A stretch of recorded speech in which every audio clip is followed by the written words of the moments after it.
அவங்க கட்சியை ஊக்கப்படுத்துறதுக்காக சொல்லியிருக்காரு. அது உண்மை இல்லை. அதனால திமுகவுக்கு இனிமேல் வீழ்ச்சி தான். அரசியல் பத்தி டிஎம்கே டிவிகே மட்டும்தான் அடுத்த 26ஆம் ஆண்டு அப்படின்னு சொல்லியிருக்காரு. எங்களுடைய பொதுச் செயலாளர் அண்ணன் எடப்பாடியார் தெளிவா சொல்லிட்டாரு. அந்தந்த கட்சியினுடைய தலைவர்கள் அந்தந்த கட்சியினுடைய தொண்டர்களை ஊக்கப்படுத்துவதற்கு தான் தன்னுடைய பேச்சுகளில் கவனம் செலுத்துவார்கள்.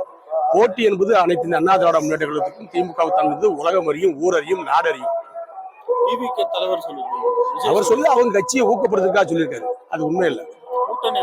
கூட்டணி அண்ணா திமுகவுடைய பொதுச் செயலாளர் அருமையான எடப்பாடியார் அவர்கள் அருமையான வெற்றி கூட்டணி அமைப்பார். கூட்டணியுடைய முடிவுகளை அவர் ஒருத்தர் தான் எடுப்பார், அவர் அறிவிப்பார். தமிழ்நாட்டில் ரொம்ப ஊழல் அதிகமாகிடுச்சுன்னு அண்ணாமலை புதுசா 100 நாள் திட்டத்துல கூட ஊழல் நடந்திருக்கு. ஒரு நாள் திட்டத்திலிருந்து 100 நாள் திட்டம் வரைக்கும் எல்லாத்துலயும் ஊழல் நடக்குன்னு சொல்லி பொதுவா தமிழக மத்தியில, இளைஞர்கள் மத்தியில, சமூக ஆர்வலர் மத்தியில பேச ஆரம்பிச்சிட்டாங்க. அதனால திமுகவுக்கு இனிமேல் வீழ்ச்சி தான். அண்ணா திமுக ஆட்சி எவ்வளவு நல்ல ஆட்சி, புரட்சியில் எம்ஜிஆர் காலத்திலும் சரி, புரட்சியில் அம்மாவுடைய காலத்திலும் சரி, அண்ணன் எடப்பாடியார் காலத்திலும் சரி அற்புதமான ஆட்சியை கொடுத்த ஆட்சி அண்ணா திராவிட முன்னேற்ற கழகம் என்ற நம்பிக்கை மக்களிடத்தில் வந்திருக்கின்ற காரணத்தினால் ஒரு அற்புதமான ஆட்சி அண்ணா திமுக ஆட்சி எடப்பாடி தலைமையில் அமையும். அதற்கு மக்கள் தயாராகி விட்டார்கள். 2026 தேர்தல் அண்ணா திமுகவான தேர்தல்.